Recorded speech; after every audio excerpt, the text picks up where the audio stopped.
মারা গেছেন তারক মেহতা কা উল্টা চশমা খ্যাত অভিনেতা ললিত। শিশু শিল্পী থেকে ইসলামিক ফ্যাশন ইনফ্লুয়েন্সার, কি বলছেন লুবাবা?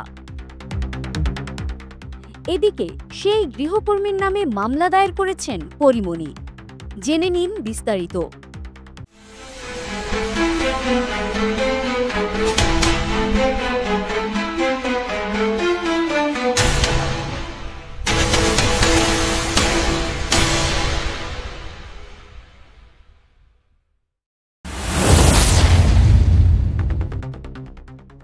মারা গেছেন ছোট পর্দার জনপ্রিয় অভিনেতা ললিত মনচন্দা। 21 এপ্রিল উত্তরপ্রদেশের মিরাটে নিজের বাসভবন থেকে মৃত অবস্থায় উদ্ধার করা হয় অভিনেতার মরদেহ। মৃত্যুকালে তার বয়স হয়েছিল 36 বছর। অভিনেতার মৃত্যুর কারণ যে আত্মহত্যা তা নিশ্চিত করেছে পুলিশ, তবে মৃতের পাশ থেকে কোনো সুইসাইড নোট পাওয়া যায়নি। মিরাটে অভিনেতার বাসভবন থেকে তার দেহ ঝুলন্ত অবস্থায় উদ্ধার করা হয়েছে। আপাতত ময়নাতদন্তের জন্য পাঠানো হয়েছে মৃতদেহ। অভিনেতার কাছের মানুষরা দাবি করছেন, গত কয়েক মাস মানসিক চাপে ছিলেন অভিনেতা। ব্যক্তিজীবনেও কিছু প্রতিকূল পরিস্থিতি তৈরি হয়েছিল।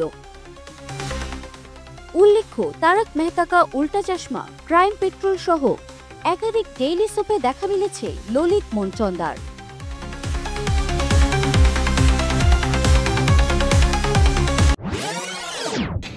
আম শুধু একটি ফলের নাম নয়, বাংলাদেশের প্রতিটি মানুষের কাছে এটি একটি ভালোবাসার নাম। আপনি পৃথিবীর যে কোনো প্রান্তেই থাকুন না কেন, বাংলাদেশের মানুষের কাছে আম পৌঁছাতে আপনাকে সাহায্য করবে আম জনতা।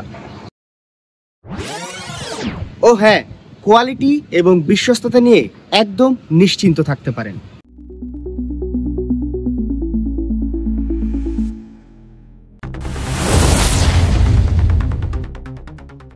আলোচিত কন্টেন্ট ক্রিয়েটর সিমলিন লুবাবা নাটক থেকে সিনেমা পর্যন্ত কাজ করেছেন তিনি। তবে এখন অভিনয় ছেড়ে ইসলামিক ফ্যাশন ইনফ্লুয়েন্সার হিসেবে কাজ করছেন এই শিশু শিল্পী।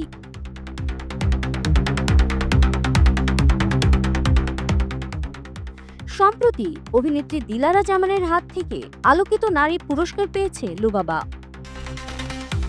আর পুরস্কার গ্রহণের সময় লুবাবা বলেছেন, এখন আমার বেশি ভালো লাগে মানুষকে ইসলামের ব্যাপারে কথা বলতে। আমি নিজেও শিখছি। এখন আমার বেশি ভাল লাগে মানুষকে ইসলামের ব্যাপারে শিক্ষা দিতে। আমি নিজেও শিখছি। আমি যদি তার পাশে মানুষকে শিখাই, তাহলে আমি মনে করি যে খুবই ভালো একটা ইমপ্যাক্ট। প্রসঙ্গত, অনেকদিন ধরেই নানা আলোচিত কাণ্ডে সংবাদের শিরোনাম ছিল লুবাবা। নেটিজেনদের কাছে পরিণত হয়েছিল হাসির খোরাকে। তবে তার বয়স বিবেচনায় এসব আলোচনা থেকে সরে আসে অধিকাংশই। এছাড়াও ইসলামিক চালচলনের মাঝে থাকায় নেটিজেনদের কাছে প্রিয় মুখ হয়ে উঠেছে সে।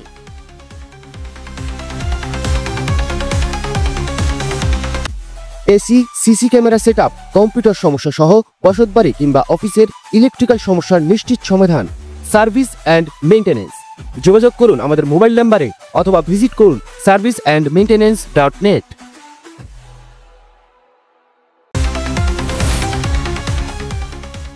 চিত্রনায়িকা পরিমণির বিরুদ্ধে ঢাকার ভাটারা থানায় লিখিত অভিযোগের পর গৃহকর্মী নির্যাতনের অভিযোগ এনে আদালতে মামলা দায়ের করেন গৃহকর্মী পিঙ্কি আক্তার। এই মামলায় পরীকে 1 নম্বর আসামি করা হয়। 22 এপ্রিল ঢাকার মেট্রোপলিটন ম্যাজিস্ট্রেট নাজমিন আক্তারের আদালতে এই মামলা দায়ের করা হয়। এই মামলায় দ্বিতীয় আসামি হিসেবে অভিযুক্ত করা হয়েছে সৌরভকে। এবার পিঙ্কি আক্তারের নামে মামলা দায়ের করেছেন পরিমণি। অনলাইনে তার বিরুদ্ধে মানহানিকর বক্তব্যের অভিযোগে এই মামলা দায়ের করেন পরি। 23 এপ্রিল ঢাকার সাইবার ট্রাইব্যুনালের বিচারক নূরে আলমের আদালতে বাদী হয়ে মামলার আবেদন করেন তিনি। আদালত বাদীর জবানবন্দি রেকর্ড করে। আগামী 8 জুলাই এ বিষয়ে তদন্ত করে ভাটারা থানার ভারপ্রাপ্ত কর্মকর্তাকে প্রতিবেদন দাখিলের নির্দেশ দেওয়া হয়েছে।